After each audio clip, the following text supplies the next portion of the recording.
MIDC या ठिकाणी ही MIDC अस्तित्वात येऊन जवळपास 30 वर्ष होऊन गेले।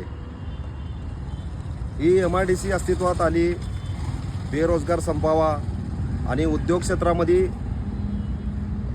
जे काय उद्योजक आहेत त्यांनी आपला उद्योग वाढवावं आणि या ठिकाणी एक मोठ्या प्रमाणात या ठिकाणी बेरोजगार हटवावं म्हणून या ठिकाणी MIDC अस्तित्वात आली। परंतु आताच्या सध्याच्या काळामध्ये आज जवळपास संपूर्ण या ठिकाणी कारखाने बंद करून त्या ठिकाणी मोठमोठे मंगल कार्यालय अपार्टमेंट या ठिकाणी उभा करण्यात आले।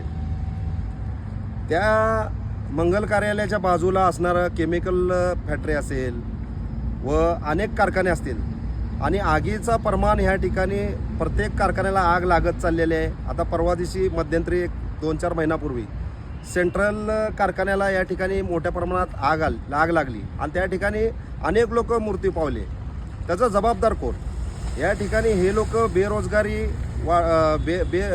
कारखाने बंद करून स्वतःच्या आर्थिक फायद्यासाठी त्या ठिकाणी मोठमोठे मंगल कार्यालय उभा केले, त्या ठिकाणी अपार्टमेंट उभा केले। परंतु या ठिकाणी जे काही ते कामगार आहेत त्या कामगाराला खऱ्या अर्थाने बेरोजगार करणारे हे कारखानदार आहेत। आज महाराष्ट्र औद्योगिक विकास महामंडळ या ठिकाणी आम्ही माहिती मागवली होती की खरंच या जे MIDC मध्ये जे कारखाने आहेत जे अपार्टमेंट आहेत त्यांना परवानगी आहे का?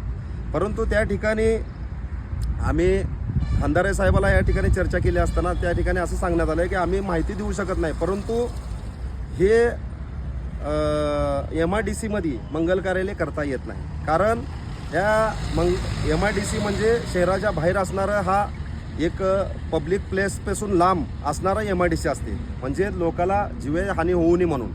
परंतु तिथे मंगल कार्यालयामध्ये जवळपास 1 नव्हे 2 नव्हे तर 1000-2000 लोक त्या ठिकाणी जमतात आणि त्याला उद्या उठून जर आगीचा भडका पडला काय झालं तर ह्याचा जबाबदार कोण?